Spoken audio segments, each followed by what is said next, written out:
Your college basketball weekend is here. Rise and fire. Count it. Instant classic. The slipper still fits. When they need baskets, they go to them. 2 to tie, a 3 will win it. From Cinderella runs to covering at the buzzer, we've got your winning playbook covered. This is BetQL U with John Martin and RJ Choppy, presented by BetMGM. Welcome in to BetQL U. Yep, we are getting through it here in college basketball season, closer and closer to the tournament as seeds take shape, upsets continue to happen, conference races play out. Got a lot to get to on the show today. I'm John Martin, joined as always by my man RJ Choppy. And RJ, man, we have some college football that we're going to get to a little bit later. Just some developments, right, that could kind of shape and reshape the way that the sport is discussed and the way that the playoff is sort of, solved and situated. So we'll get into that a little bit later. But first of all, let's start with a new number one. We're going to have a new number one next week as number 15 ranked Creighton beats UConn at home 85-66. Just basically a wire-to-wire deal there. I know that UConn led for a little while, but Creighton did ultimately take control, and they never gave it back. So I guess I'll ask you from that perspective, who did that game, in your opinion, say more about, Creighton or UConn? I think it said more about Creighton. I think we know what UConn is. UConn's a dominant force. They had a night. Right? We're all going to have nights. Every college basketball team, these are kids. Remember, at the end of the day, these are kids. They're going to have a night. He had a night, or they had a night, I should say. And, I think the other part of it is UConn has not shown, during this run, even though they won it all last year, they have not been the best road team against quality competition. And that's going to – the good thing for them is you don't play road games in the tournament.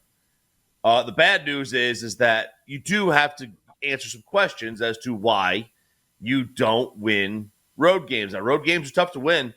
Look, even Purdue has fallen in a couple of road games this year against conference opponents, and some of those weren't even nearly as good of teams as Creighton. So you've seen upsets happen on the road. You'll go down the rest of the top 25 or top 5, I should say.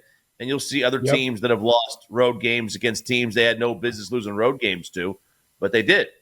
So I don't think it says a ton about UConn. I think UConn is who they are. I think Creighton's a really good basketball team, and you get them at home on the right night, and they're gonna bite you. They're a team that I don't think you want to see them necessarily in your bracket. If you're a 2 seed and they're a 4, or they're a 3, more like it, then I don't know you want to see them. Yeah, I agree. I mean, it's pretty much it's kind of ridiculous what UConn had been doing. I mean, to come back after winning the championship and to look as dominant as they've looked, on the 13-game win streak. It's like you don't usually see year-to-year dominance like that, especially when UConn had to replace Jordan Hawkins. They had to replace Adama Sanogo. Like they lost a lot of guys. And so it was a little like, damn, UConn is, I guess Danny Hurley has just built this machine, and it still is a machine. But I agree that, when you look right now, Creighton is what are their national title odds? Do we have those on the screen here, Zach? Yeah, are they still 25-1 around those over at BetMGM, I would guess. Something like that, and that's I mean, because we see them right now, and they're not in the top, 10 or 11 or whatever it is. So, yeah, I mean, I think Creighton sort of showed that obviously they're a 3-point reliant team, but if they're falling, they can beat pretty much anybody in America. I do agree, RJ, that's what they showed. Yeah, man, especially if they're able to hit from 3. And look, any team in this tournament, if they have a night, and then the other team, the favorite, if an underdog has a good 3-point shooting night, and the favorite starts off like 2 of 14, it's on. It's just on. Like, that's the way it is. And we've seen this throughout. You go look at the NBA playoffs over the last 2 years. Every game is like a 20-point blowout because some team's always on, and then the other team's not. The way the game is now, it is a 3-point game, and that is so dangerous in a one and done. Yeah. Because like one bad – it doesn't even take a bad half. It takes a bad 4-minute stretch. Dude, I am still not over Florida Atlantic last year. Like, against Tennessee, we were in control that entire game, and like a 6-minute stretch, gone. And Florida Atlantic's in the Final Four. It is so scary. Gone are the days of, you just get you throw the ball down low, you beat them, you're just more talented, and it would take a real good shooting effort to pull the upset. Man, that ain't happening anymore. These things can happen at any moment because, A, the portal has spread the talent out a little bit more. Nobody's just dominant. Yeah. And then B, the 3-point shot. There's no doubt about it. Creighton was a team that I felt like was really a frustrating group. Early in the season, I was there in Vegas when they lost UNLV, as we've talked about before. And I just said, this team is missing some toughness. It just feels like it's missing, some edge to them. And, that still may be true, but they do have an amazing equalizer in Kalkbrenner, as a guy that can screen and roll and finish at the rim and give teams really fits at the rim on both ends of the floor. And that's just you have only a few guys in the country that's the case for. I mean, Edie at Purdue, Clayton when he's with UConn, and then and then Kalkbrenner. So I absolutely feel like Creighton is a team that has to be taken seriously. 30-1 is an amazing price to me. They're feast or famine, right? Understand what you're getting into. Understand what you're getting into when you bet on when you have a Creighton future, and it's obviously way worse of a number today than it would have been if you had bet them before Tuesday. But these are kind of the teams that I like to have a future ticket on. RJ, it's like you just kind of slap it to the windshield of your car and you're going 80 miles an hour down the freaking interstate. And who knows where you go? Who knows where it takes you, Creighton's a good ticket, man. I mean, I think if you can get them at a really big number, I think they're a good ticket to get. There's a handful of teams that'll probably be in that same area, maybe a little bit better, maybe a little worse odds that I think you can make a run at. But from a future ticket standpoint, dude, they get on a roll, and like if they get hot, a favorable draw, like that's key. The draw is as much of a part of this as anything. Who do you match up with? Who gets upset? I think the draw is more important than location. I mean, I know UConn's going to be in an interesting spot because they're going to play in Boston, right? They ain't going to lose in Boston. It's a home game, right? They're going to have 85% of the crowd. Same thing when they play in Brooklyn at the Barclays Center in the first round. But, short of that, there's no other team out there that is going to have such a home court advantage. I mean, Houston's not, Houston gets Dallas, Arizona gets LA, Purdue gets Detroit. If those are your one seeds. Nobody's going to have the home court that UConn is. Yeah, it's definitely something to keep an eye on. But I think Creighton sort of showed, all right, they finally figured out the UConn problem. If you can beat UConn, I know it's home, and that's a big factor, but you figured it out schematically. I like your chances to make a run in the NCAA tournament. All right, the other team that we're going to be talking about here, Purdue goes down. Now, this was obviously over the weekend, but Purdue goes down to Ohio State on the road as a 7.5, 8-point favorite. Is this something that we should be concerned about with Purdue, RJ, or was this just Ohio State making a coaching change and everybody was happy as hell that it happened? Purdue's issues are going to be, look, Edie is not the greatest necessarily passer out of the low post.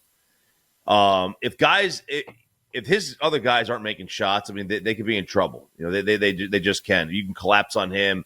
If you've got a team, you can throw like a hack-a-shack out there, right? You got a team out there that's got like three bigs. You can foul him a bunch. Now, he does make his free throws. Good free throw shooter, but Anybody can have an off night. I think the issue here also is Ohio State was have a new coach. This is the new coach theory. You get a new coach in there. Everything's different. Players may play a little bit looser. First game with the new coach, they wind up winning. I don't think this is a big knock on Purdue. Purdue has got they're not playing for today. Look, they have every ounce of pressure on them in the tournament. That's where this is going to lie. I don't think this game changed anything about them. We'll find out the real Purdue come March. Yeah, look, I think it is just that quintessential spot. I mean, it's the easiest spot in the whole wide world that Ohio State at home against Purdue, number 2 team in the country coming in. It's the easiest spot in the world to get up for and play your best game. So I'm not really. They were also due some positive regression in terms of their 3-point shooting. So what a day to have it. But it was obviously like that result does not shock me in the slightest. I mean, look, I think the case for Purdue winning the national championship and making a run that they've never made under Matt Painter is that they go out and they add a Lance Jones, that Braden Smith's a year older, that Foster Loyal is a year older, and that this group is a little bit more battle-tested and will look back at last year as just an anomaly. I don't know if you want to believe that. I don't know if I can sell that to you. I think what Purdue still is missing is that guy who can create off the bounce and get to the rim using his athleticism. That's what Purdue is lacking to me. Like they had it a couple of years ago with Jaden Ivey, and that was coincidentally their best run in a long time. I think when you get into that arch mode, it's great to have shooters, but that's when defenses are at their best, man. You got to have somebody who can create for himself and not just lean on jump shots. And I don't know if Purdue has that guy. That would be my concern on them. Matt, you could go zone against them. If they're having an off night shooting, you play zone against them, collapse the middle. What are they going to do? They're going to be in a tough spot. That's the problem. And that's one thing. Look, having a big is great, but also let's not forget, it does bog down your offense at times. And when you have a guy that is that different than everybody else, I mean, things can happen. And look, this is, again, man, it's not one game that does you in the tournament. It's a 5-minute stretch. Like you have to think, look at UConn last year. I mean, they didn't have one. Go think of one bad 5-minute stretch they had the entire tournament. They didn't have. I mean, they won every game by double digits. And it was insane. It was a dominant run as we've ever seen. It was unbelievable, unbelievable, and that's what it takes. And I know that because I was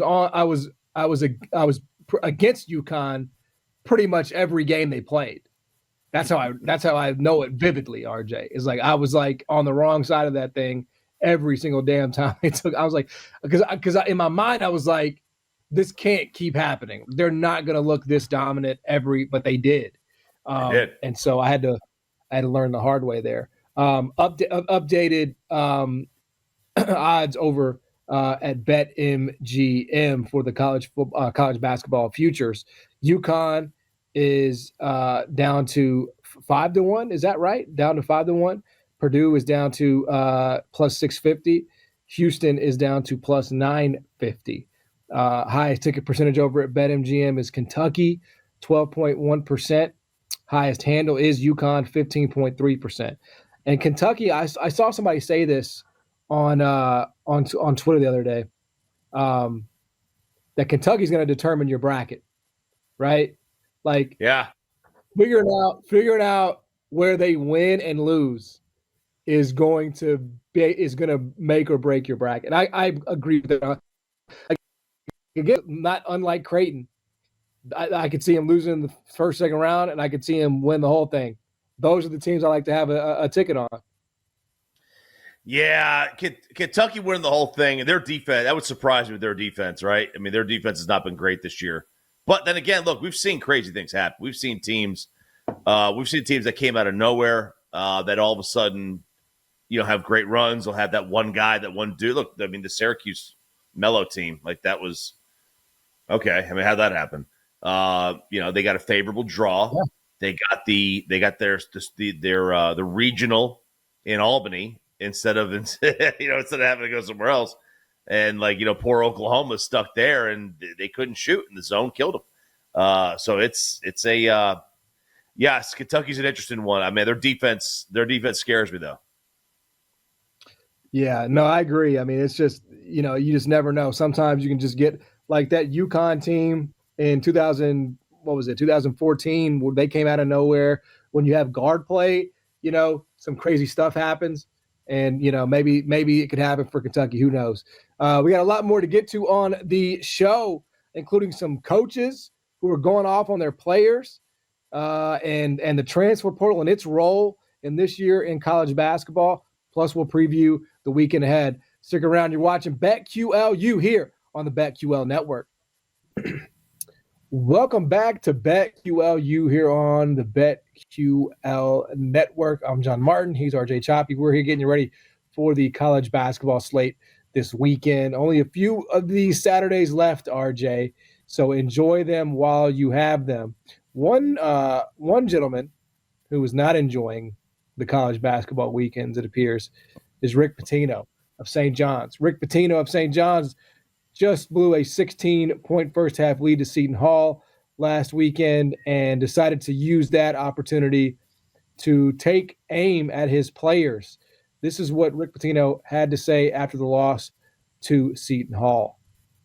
I don't think they move well laterally. I don't think they're going to pick it up in the next week. I think they're slow laterally. I mean, Sean Conway gives you everything he can. He's slow laterally. About 5 guys are slow laterally. Even the Celtics, when we lost, I've enjoyed every minute being the Boston Celtic coach. Didn't like the fact that we lost in that following year, but this has been the most unenjoyable experience I've had since I've been coaching. You have any second thoughts of taking this job? No, not at all. It's not St. John's. It's my team. I think they're very respectful. They hear, but they don't listen. It's taken me a month to get them to throw bounce passes. Actually, 2 months to throw bounce passes. Just thinking of getting ready for Georgetown, because Georgetown could definitely beat us. Yeah, so Georgetown did not beat them. St. John's did win the game, 90-85. And Pitino did come out after that game and apologize to his players. He said, these guys have never failed me. I have failed them with the fundamentals. He said that he told them he absolutely loves them. I would never, ever want to embarrass you. It's my bad. I'm at fault. I should have never mentioned anybody by name. I didn't mean it. And he said he was sorry to any St. John's fans because they've treated me like royalty. So what do you make of all this, RJ, and which side of Rick do you believe here? I think Rick really wants to coach bounce passes. Rick Pitino loves bounce passes the way Bobby Knight loves ball fakes. All right, but pump fake that one. Run around, ball fake, go around. What? Bounce passes. What year are we in here? We're talking about bounce passes. Bounce passes are great, but I didn't know that was some, elixir of teaching that you've got to teach and throw in bounce passes. Move laterally. Okay, I mean that's coach speak right there. But that's my team. It's not St. John's. It's my team. They stink. They're just terrible. What are we doing here, man? What's going on? I love Pitino, but holy cow, we played this on our show this week. We're dying laughing. Like this is you gotta be kidding me. No, I don't regret taking the job. I love St. John's. I just hate my team. They're terrible. Yeah, you picked them, bud. You picked them. Yeah. At the end of the day, because I'm in Memphis, Penny Hardaway did a version of this after they got blasted by SMU on Sunday. He basically went at everybody for the big names don't play hard all the time, and some of these guys have quit, and so they've let go. We're not pulling in the same direction, and I understand that it's frustrating as a coach, but it doesn't get you off, right? That's to me what it sounds like when you hear this.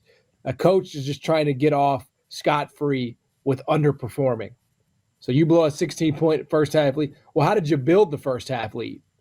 It's the same players. The same guys. Players who build the first-half lead then obviously lost it. This is coaches just trying to look for an escape hatch into accountability. And I think it's bunk. I think it's BS, and I can't stand it. I cannot stand it. Now, I do think players in this new NIL era have to have a little more heightened accountability than they used to because they're now being sort of paid. But they're not being paid per se to perform at a certain level. They're being paid to render their services to that institution, right? That's the agreement. You hope and you suspect that they will perform because that's why you're bringing them in, but there's no guarantees of that. And so it all ends with the coach at the end of the day. It starts and ends with the coach. And again, they got the win at Georgetown. He apologized, so all seems hunky-dory, but I just can't stand it. I can't stand it, RJ. I can't stand it when these college coaches complain about their players, and I can't stand it when these colleges complain about how hard their job is, because there are hundreds and millions of people in this country where people struggle to put groceries on their tables that would sign up in a heartbeat, in less than a heartbeat, for half the cost, for a fraction of the cost, to have to deal with freaking NIL. Come on, man.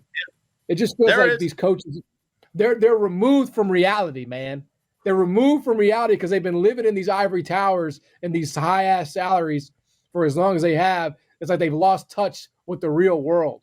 And that, to me, from Pitino, was the perfect example of that. You have been listening to the Arizona State coach, because he said the same thing. The football coach, he said the same thing. Look, it is true. They are removed by it. Now it does. Look, I get it. It does. It sucks to have to recruit your own players. You get these guys in there, then the season's over. Then you got to convince them why they should stay. There's also the element of it that, the college football world or you just say college football, because college basketball's been one and done forever. But I remember the days where you would watch your favorite player at your college play, and then you would follow him to the NFL, and you would take pride in how he did. And that's really gone, right? That doesn't really happen because nobody stays anymore. So it's just a little different, right? It's a different sport, but it's okay. It's just what it is. But Rick's a cantankerous old man at this point, man, and this is what he's harping on. You're right. He got the lead. How did he get the lead? The same players that got the lead blew the lead. It happens. It happens. Sometimes those guys don't play well on any given day. You got to deal with it. You're going to have to find ways to fight through it. Yeah, I mean, in the end, in the professional leagues, right? It's a difference. It's a different. Even though the coach still ends up taking, we know what the deal is. We know what the score is in the professional leagues, right? Player league, you're only going to go as far as your players, and you also may not pick your roster. You may have a GM or a front office, dynamic that chooses your roster for you. In college, it's all you. It's all you, man. At the end of the day, you are you're the judge, jury, and executioner. So, you have to face what comes with that. Zach points out 8 teams in college basketball brought in 7 or more transfers: Arkansas, NC State, Arizona State, Memphis, UCF, West Virginia, Penn State, St. John's. And RJ, as you will be able to tell, the common denominator with all those teams is that not a damn one of them is currently projected to go to the NCAA tournament. So, cautionary tale, I would ask. Yes. It's okay to have your top player be a transfer. It's okay to have, a couple of role players be your transfer. To have your entire team transfer over, it's just, with the way it is now, you just can't get the same cohesion. You have no idea how these guys are going to play together. You have no idea how they're going to grow together. The egos are going to be involved. And also, don't forget this: when you have 7+ guys that are transfers, they're mercenaries. Generally, they're transferring to get theirs. That's okay. We're all mercenaries to an extent, but does that bring in an element of me first? I mean, I don't know. You'd have to ask coaches who have dealt with this for a long, long time. Pitino certainly has. He's not new to this. Nobody's new to this. I mean, all these coaches can complain about the NIL all they want. We just heard the other day, Johnny Manziel said that his dad asked Kevin Sumlin for $3 million. Like, what? We just going to act like just now these guys are getting paid? Okay. Go ahead. I mean, if you want to believe that, Exactly. I mean, ask yourself in the year, in 1999 or whatever, Right. if when an SEC quarterback went to the NFL, if he took a pay cut or not. You can find that out. Ask him. Lie detector test. I bet you they tell you the truth. The difference with NIL is that it's an open market. Yeah. That's the change, right? The change is that it's Yep. an open market where schools and recruits can sort of leverage themselves against one another. Oh, well, this guy got that at that, and it's all public information and all kind of like maybe not public information, but easy to access information. That's the difference. Yeah, that's the difference. That's the difference. And now you know. Now you know exactly what it is. And the other schools know exactly what they got. It's completely different now. Now it's just a different game. But I think in some cases it's a better game. And in some cases it's a better situation. In other cases, it's going to be worse. You're going to have situations where you've got 7+ guys transferring to one school, or in this case 8 schools, and it's a disaster for every single one of them. Right? It's a disaster at every single one of them. Yeah, I mean, I think it's definitely, RJ, a cautionary tale for the way that coaches should approach the portal. The term I've come up with is indulge, but don't engorge. That's how you should look at most of the good things in your life, right? Whether that's, wine, whether that's good food, whether that's anything recreational, whatever. Indulge, but don't engorge, don't overdo it. And I think that is 100% the case with the transfer portal. Because as you see, like I'll just use Memphis as an example. Memphis was probably the only group on that list that we talked about that had tournament expectations. And everybody that they brought in on their, individually in a vacuum was a good player. Quinterly was the SEC Tournament Player of the Year. Naquan Tomlin was a big part of Kansas State's Elite Eight run last year. David Jones was putting up numbers in the Big East. None of these guys, Jaquan Walton was a 40+% three-point shooter at Wichita State. I mean, none of these guys were bad players.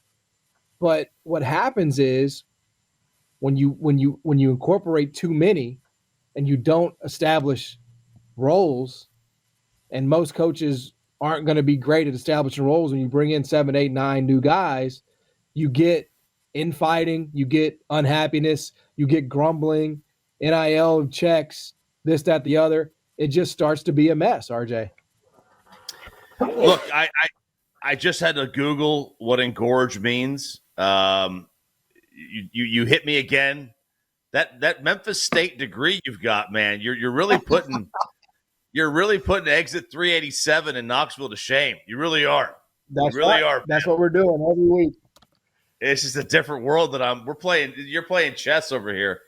I don't want to rub it in, man. I really don't. I'm just trying to be classy about it. Yeah.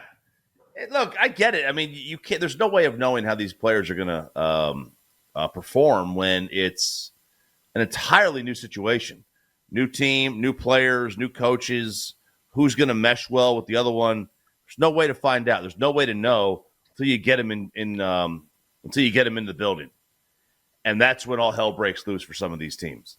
And you've got half a dozen teams or more that are sitting here worried. Oh, damn! Here's what I want to know: at what point does the coach get all these new players from the transfer portal? Does he get them in the building?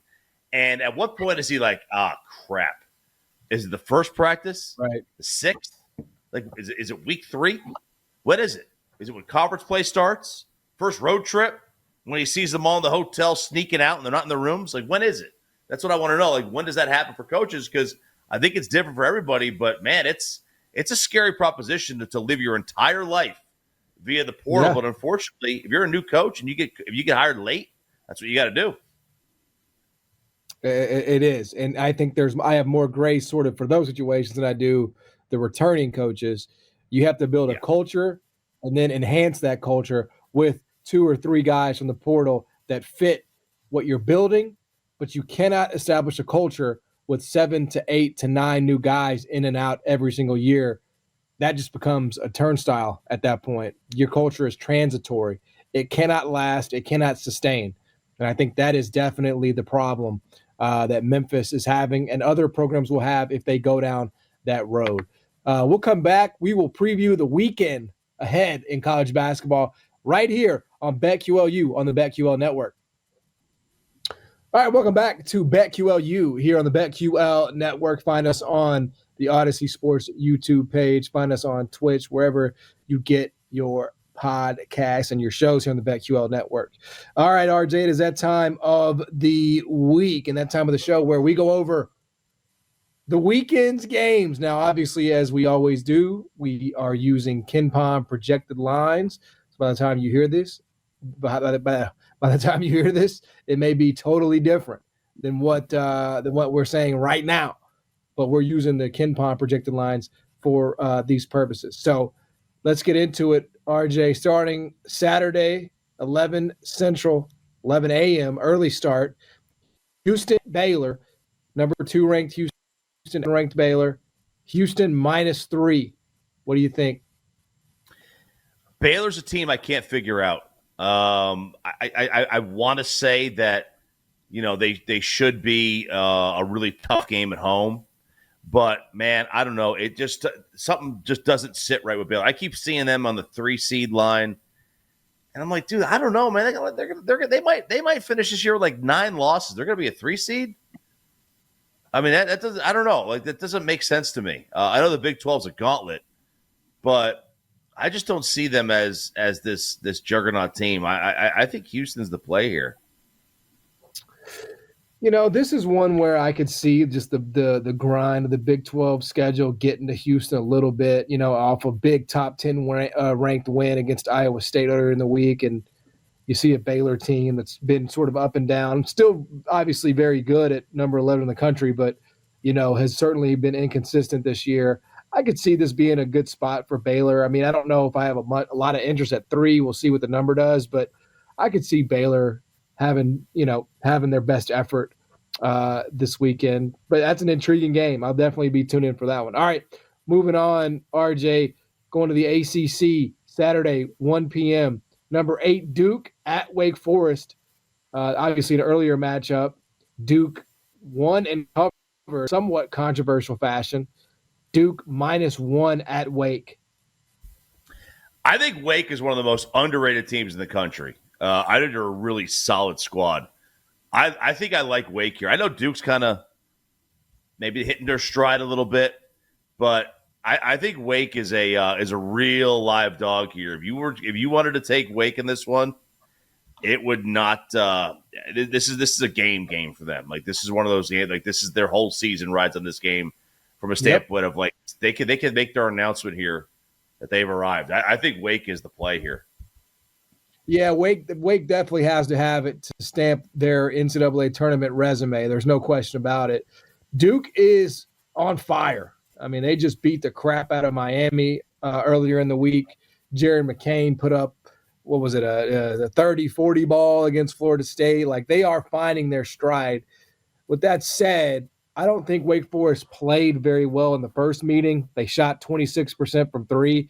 Efton Reed was in foul trouble the entire game, and they were still in this thing until the end. So I agree with you. I think Wake Forest gets the job done at home against Duke. It's going to be a short number anyway. Wouldn't even surprise me if Wake closed as the favorite, RJ. All right, number 20, South Carolina at Ole Miss. Ole Miss -1 at home, RJ. Oh, God. I think South Carolina is the team here. They're solid. Ole Miss is good.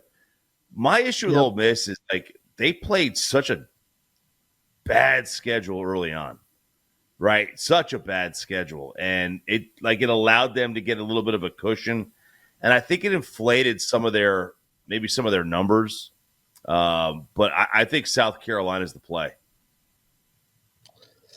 Yeah, it's another situation. similar to the Duke Wake Forest game, right, where Ole Miss really needs to have a win that puts them over that sort of, that picket line of the NCAA tournament or not. But I don't think Ole Miss's bigs are tournament caliber, and I think South Carolina's bigs will be able to get the job done in the paint and make things a little easier on the road. I like South Carolina in this one as well. All right. And, and real quick, South Carolina has gone to multiple road spots and won against better teams. Against better teams than Ole Miss. So they are not scared of the road. It doesn't faze them at all. So I'll take South Carolina. Yeah, I think that's definitely a factor. I mean, when you beat Tennessee at Tennessee, you're not fazed by Ole Miss at Ole Miss. North Carolina, number 10 ranked North Carolina at Virginia, RJ. North Carolina -4. I love the heels. I watched that Virginia Tech game. I wish I didn't. That was an abomination of basketball by Virginia. And they can put that game on you. They can put that stinker on you there, man. Like, that team can completely go to sleep offensively. They are that game against Virginia Tech was the worst case scenario of Virginia basketball, of that style of play. I'm all over Carolina in this one. Yeah, I was actually on Virginia Tech in that one, so I too was watching it, and I loved it. It was an easier bet than it should ever be. And it was not a game where I was like, oh wow, that if you just take that away, Virginia would have been competitive. No, they just had nothing going offensively. And when they get behind, man, it's just true. They have no way back. So if North Carolina puts a 12-2 run on them, a couple of those, it's going to get ugly. It's going to get ugly for them because they can't do that to them. So it's hard for me to take Virginia, even though like you're going to be getting points and it's a good spot. I just don't think I can do it, man. I don't think I can do it. All right, one of the better games of the weekend here, RJ. Number 13 ranked Alabama at number 17 Kentucky. Kentucky obviously heartbreaker against LSU earlier this week. Alabama overtime win over Florida. Alabama -2 at Kentucky. Dude, I am so close. I know the over's hideously high. I am so close to taking this over. It's at 178. But, dude, these two teams are not very good defensively, and they are great on offense. Like, I could easily see this game being played in the 80s with both teams in the 80s. But I think that under's a little bit too high. I think it's a touch too high. Like, this game could be to hit the over, it's got to be in the 90s. One team's got to hit 90 or close to it. Nah, man, I'm going to take the under in this one. The under 178. That's just too high. Yeah, I don't know if I have a super strong opinion about the total. I do think Kentucky at home is the play. I love the spot. I love the setup here. Alabama off an overtime win at home against Florida. Kentucky off a heartbreaking loss. I just love the spot here for Kentucky. And if you're giving me points, I'll be all over it. Texas at number 9 ranked Kansas. RJ, Kansas -6 on Saturday night. I like Kansas in this one. Texas is they're a team that's one of these like, they'll probably make the tournament and everything, but they can get you. But I think they're much more likely to get you at home than they are on the road. I'll take Kansas -6. This is the least. This is the least I've heard. Leading into the tournament about a Kansas team in a long time. They have completely flown under the radar here, and it would not surprise me if they don't have a little bit of a run in them. Yeah, I mean, that's the only way I can look in this one. I mean, Fog Allen home court, Texas very inconsistent. I mean, we've seen much better teams than Texas go in there and get embarrassed. So I think this number is going to wind up being bigger than 6, and I like Kansas, especially if they have everybody healthy. So, and I assume they will. So give me Kansas -6. Villanova at number 1 ranked UConn. UConn -10 off their loss to Creighton, RJ. Pray for Nova. Pray for Villanova. Get on your knees. make the sign of the cross, put a quarter. They still do the quarters and the candles, light a candle, whatever. Pray for them, man. Yeah. Dan Hurley, he wanted that. He wanted – if you were to go and ask him, did you want to lose to Creighton? Absolutely he did. He is going to be a menace this week. They're going to be savages this weekend against Villanova. It's a home game. Like they are going to absolutely destroy them. I think I would take this game at 20. I might take it at – this is going to be an absolute embarrassment for Nova. I feel bad for him. Yeah, it's a bad spot, man. It truly is, because it is. It's like you're just the pinata, you know. Somebody's got to beat it, and you're the one. You're first in line, Villanova. Yep. And they need a statement win, you know, for their purposes. I don't see I'm playing around in this one either. I'm with you. Give me UConn -10. Texas A&M at 5-ranked Tennessee. Tennessee messed around a little bit with Missouri, was able to get the win. Texas A&M goes down to Arkansas. Tennessee is -11 at home, RJ. This is a weird game. This is a revenge game for Tennessee. Like they just played each other 2 weeks ago in College Station. And A&M beat them. It was the worst loss of the year for Tennessee. A&M beat them by 15. I think 11's too much, though. I think 11's too many points. I'd be more apt to take A&M plus the 11. I think Tennessee gets the revenge. I would stay away from it. That number, I think, it's a tempting number. It doesn't make sense. Usually you don't lose by double digits and then go back, and then all of a sudden you're a double-digit point favorite against the team that just beat you 2 weeks prior. I think A&M's just a bad matchup for Tennessee. So I'm going to stay away from this one, but if I had to lean, I would take A&M in the points.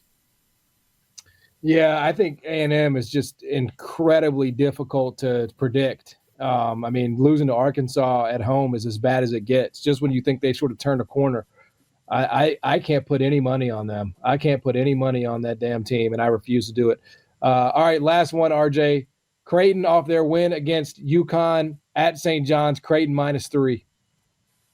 Oh, give me Creighton all day. I know Pitino and company is, the players are kind of going to have to make a decision. Are they going to band together or are they going to revolt? But, I mean, look, it took everything they had to beat Georgetown, and Creighton is a much different team. So I'll take Creighton. That's a short number, too. I'll take Creighton. Yeah, it's always a tricky one, right? The first one after knocking off number one for the first time ever, you know, that's one I'd be really weary of. And St. John's is kind of motivated. So depending on the number, I might be interested in backing St. John's. If you give me 3.5, 4, I could definitely see that one being a very, very entertaining game on Sunday. Hey, not many more of these weekends left before we get to the tournament. So we got to savor them, RJ. And that's what we try to do here every single week on BetQL U. That's going to do it for us for this edition of BetQL. Thanks for hanging out with us. For RJ Choppy, I'm John Martin, and we'll see you guys next week. You've been listening to BetQL U, presented by BetMGM. If you missed any of the show, listen back anytime on the new and improved Odyssey app.